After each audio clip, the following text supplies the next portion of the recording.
to Sara Stories. Sorry, I got a bit late this time in posting again. I was slightly unwell, but now I'm all good. And no, it was not Corona, so I'm glad and it's very nice to be back. It is the United Nations International Day of Peace on September 21st, and I'm back with a short story for that. Often we keep fighting for peace. It's very ironical, but every time when we hear someone fighting, they are usually fighting for peace. Even if friends are fighting, they are fighting for peace on a certain topic. Even if countries are fighting, it is for peace between them. Isn't it funny that we need to do the opposite to achieve the opposite? So I was thinking, how can we make a lifestyle of peace?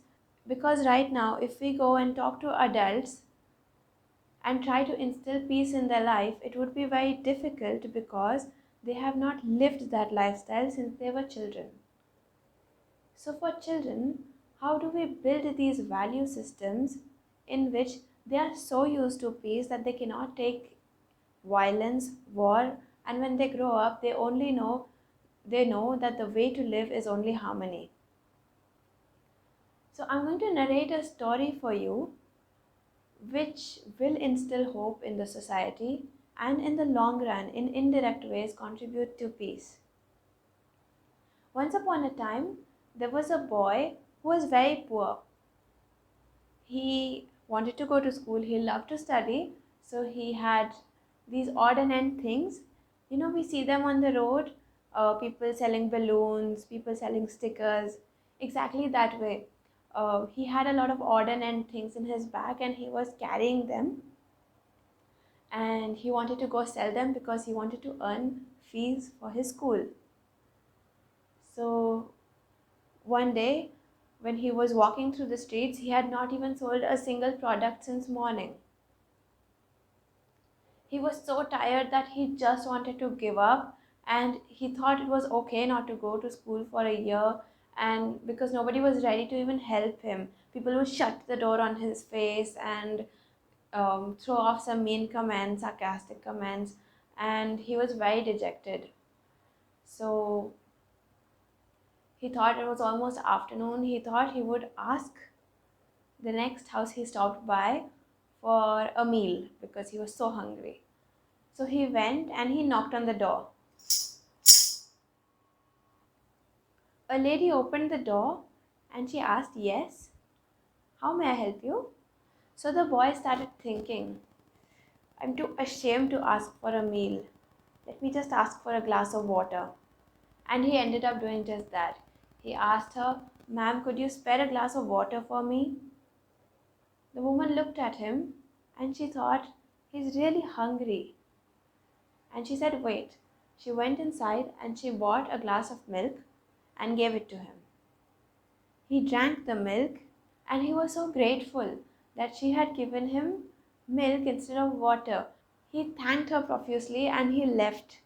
And as that milk went down his body and filled his body, it filled him with the ray of hope that there is still goodness in this society. There is still something to look forward to when I grow up. I will not give up and I will continue to study. And he collected money for his fees and continued his studies. A couple of years later, the same woman who had given him that glass of milk had some disease which no doctor could find out. Later, some doctors thought it would be a good idea to send her to a cardiologist. So they referred her to the cardiologist in the city and told her to go visit him. When the doctor kept looking at her during the surgery, he said, "Oh, this is the same woman who saved my life with that glass of milk. So I will have to try my best to save her life." After the operation was successful and the woman had recovered completely, the hospital made the bill and sent it to the doctor to check it, and the doctor sent it back to the lady. When the bill came to the lady, she thought, "I hope I can pay the bill. I hope it's not just too much. I hope I can afford it because it doesn't look nice." So when she saw the bill, she was in for a surprise. It had been written, the surgery was paid for by a full glass of milk, and it was signed by Dr. Howard Kelly. Reading that, the lady's eyes were filled with tears, and she was so full of gratitude. So, this was the story of a boy who trusted the society, who trusted the goodness, the kindness of the society, and he repaid that goodness and kindness by his own kindness. Peace is not only not resorting to violence, peace is the settled feeling in the heart. Peace is the feeling of joy in everyday life, the feeling of hope for the future, and a lot more. So, this peace can be really instilled in children at an early age and help them become fully functioning adults.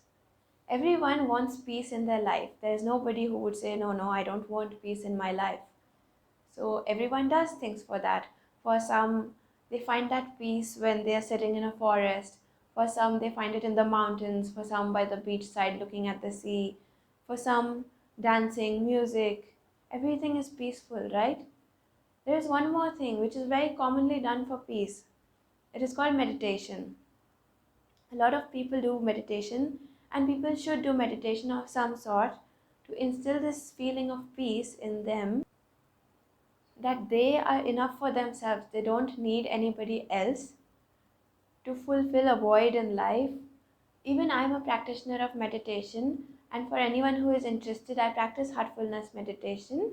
You can look it up in the link which is provided here. Let's do some activities, some meditation, some really heart connecting activities, instill good values in children, and do really well in life with peace. And happy International Peace Day. And I'll see you soon with my next story in Hindi on the same theme with a twist. Stay tuned to my channel. Bye bye.